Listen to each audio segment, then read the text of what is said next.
Mach3 installation all but complete now. Just thought to show you how I've mounted the stepper motor drivers, power supply, main control board, relay switching board, 5V power supply. The only thing I did have to add was I didn't realise that the contact breaker is powered at 24 volts, and me being tight scape I didn't want to buy another one.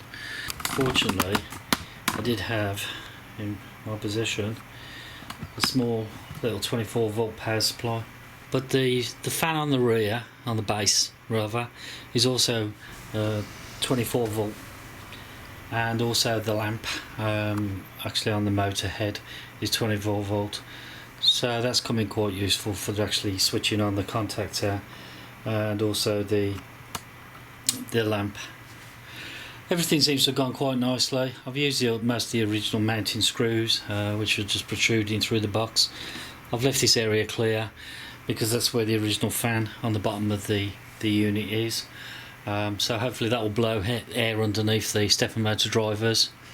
I've got to drill some holes for where this power supply is in the base, just so that's got some ventilation as well. I think I bought, depends how you lay your board out, it's a USB extension cable, so effectively you've got a nice chassis mounting on this end.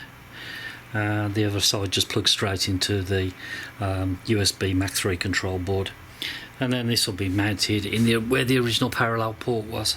So all bought on Amazon, all relatively cheap, but it'll keep the final build nice and tidy. It's gone together quite well. It all seems to be working. Still got a little bit of tidying up with the wiring to do, but hopefully that gives you some idea what it looks like. Oh, and I have managed to maintain as well the emergency stuff, obviously, and that controls the main contact breaker. So just flipping that in and that'll switch that out, so we'll lose power to everything. Works really well. The USB extension lead, I need to mount it on the rear of the unit. The original socket was a parallel printer port socket type size, so I've got a 3D print this black bracket that will go effectively into the cutout, and then allow me to attach the new USB device. Currently just printing that on a Dremel. It shouldn't take too long to do, and hopefully as soon as that's done I'll show you what it looks like. 3D printed part, that'll screw to there, and then I'll just via the rebate dropped into there, 2 screws, and then press down. I've got a USB input. This is the 3D printed part I made for the USB socket. There's the USB, fits quite nice, plugs in, and the main switch at the back I've bypassed and replaced at the front. The motor end, after the Mach3 conversion, we've kept the original control board with the relays which swap the DC motor, which is here.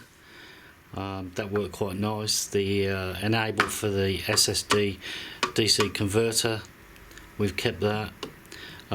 We've scrapped the electronics here and replaced it with this PWM 5V input to 0 to 10 volt output control board, which gives us 0 to 10 volts to drive the SSD driver. Other than that, everything else in there standard, other than just hiding the wires. The only other modification I've made, which is on the front, this button really is now obsolete, doesn't do anything, and the power switch was at the rear, which I always find quite awkward if you've got it on a desktop or something. You've got to keep through. So I've moved the power switch to the front, so we can actually switch it on now from here. So the switch is on, you can hear the fans running. But other than that, it all seems to be working fine now. I'm not actually running a job on it.